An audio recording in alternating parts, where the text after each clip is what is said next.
Hi everybody, this is Mrs. Lehman from not too far away, your favorite 6C math teacher. Anyway, what you're going to do today is a few different worksheets with me guiding you virtually via my YouTube channel. So the first one that you're going to work on is equations in tables. So a common question you'll see in 6th grade, and then you'll see these in 7th and 8th grade as well, are input-output tables. Sometimes they don't say input and output on them.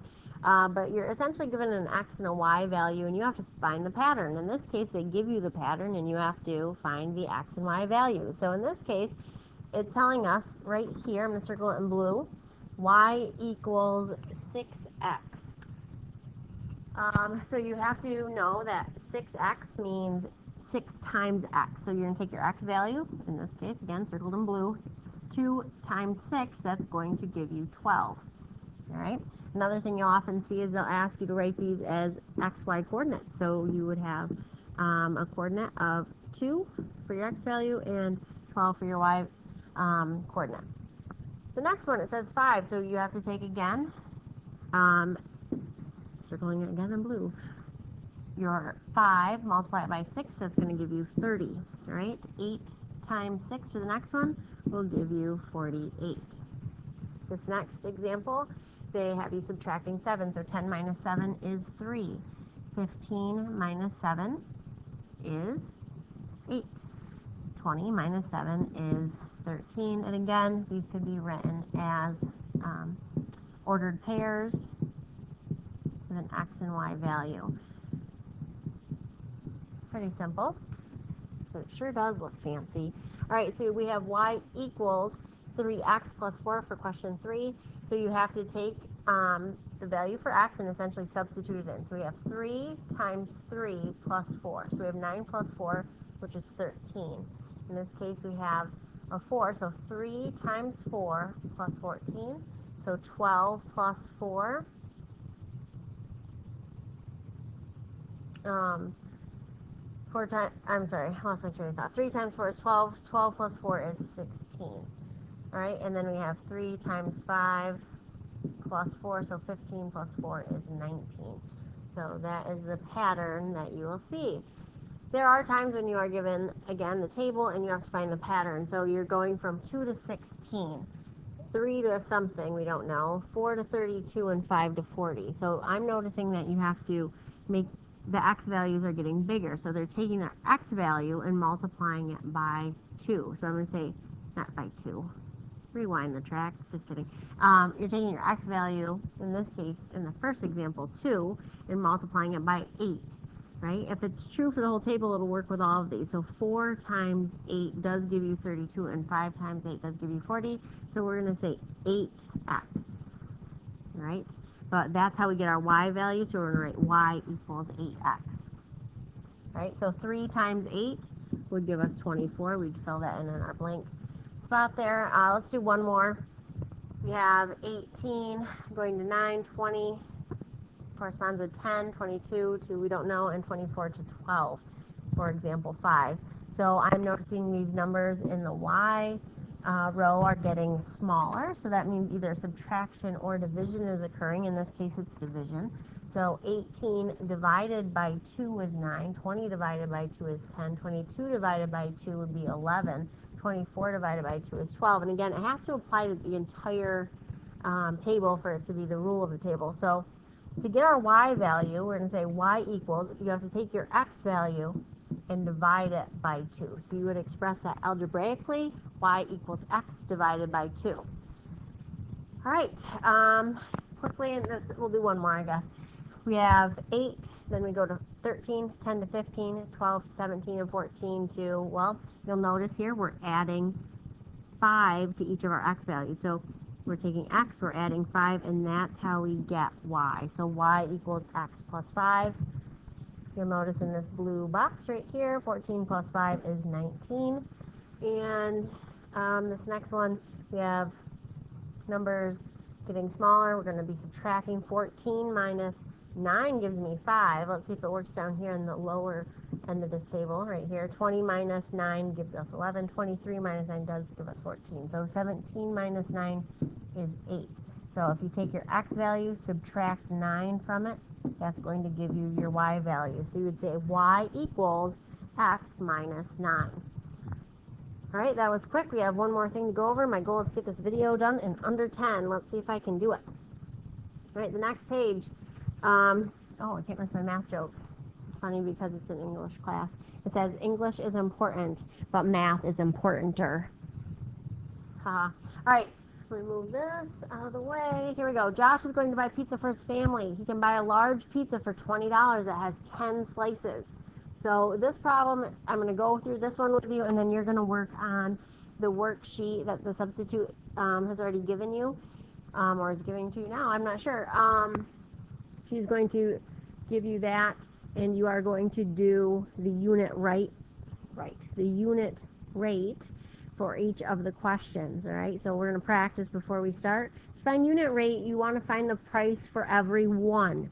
So you want to simplify it down to what does one thing cost, or when we're talking about miles, it'd be how many miles per hour, sometimes miles per gallon. And on your worksheet, it's going to be like price per egg, or price per juice box, or price per quart. It says Josh is going to buy pizza for his family. He can buy a large pizza for $20 that has 10 slices. So that's a large pizza. It says he can buy a medium pizza with 8 slices for $18.25. Which pizza will have the lowest price per slice? So it's asking which one has the lowest unit price. So let's write down what we know. We know we can get a large. You can get $20, pay $20 for every 10 slices.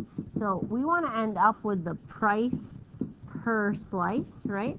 So we want to divide our money by our number of slices. So if you take 20 and divide it by 10, you're going to get $2. So that's $2 per slice. On the medium pizza,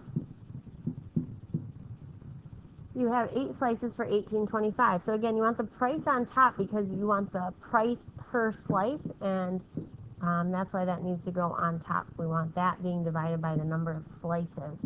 So if you take $18.25, I don't care if you use a calculator. Let me clear this one out. 18.25 divided by, you put that top number in first, 8 equals $2.28 per slice. So the question is, which pizza will have the lowest price? So in this case, the large pizza is giving you a better deal per slice. That would be, again, on the large. How much are you saving per slice? Well, you're saving 28 cents per slice. All right. We are going to move on. You guys have this paper to work on? We have 2 minutes, so I'm going to get you started on this. So each of these questions, it doesn't really give you directions, so here are the directions. You need to find the unit price for each of the products shown.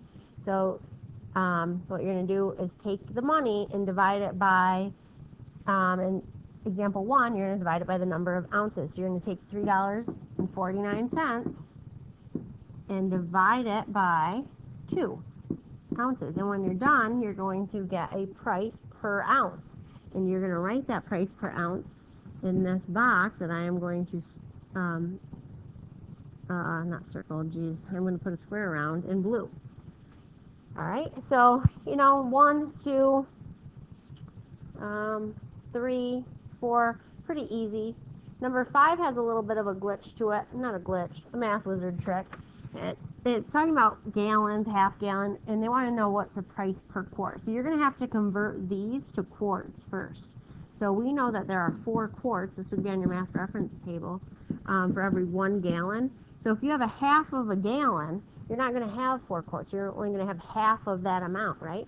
So instead of 4 quarts, half of that is going to be 2 quarts.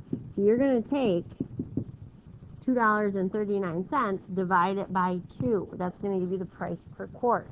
On this next one, it says 1 gallon, so that's 4 quarts. I'm trying to write it Q-U-A-R-T-S. You're going to take $3.29 and divide it by 4, because again, you want to figure out quarts per gallon. For number 6, it's a little bit trickier. You have 24 12-ounce cans. I think it says 24. It's hard for me to see on mine. Let me look on my paper. It says 24 12-ounce cans. So if you take 12 times 24, that's going to give you the total number of ounces, because they don't want the price per can, they want the price per ounce. So you're going to take, I'm going to pause this. Sorry for that. Okay, so let me clear out the calculator. What you're going to have is 24 times 12. That means that this box is made up of 288 ounces. All right, so you're going to take $14.49 and divide it by 288.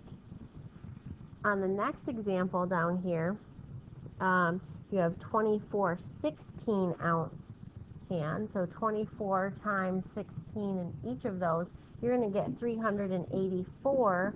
That's what it said, right? Yeah, 384 ounces total. But we want to find the price for each and every one of those ounces. So you're going to take $16.29 divided by $384 ounces, and that's going to give you the price per ounce.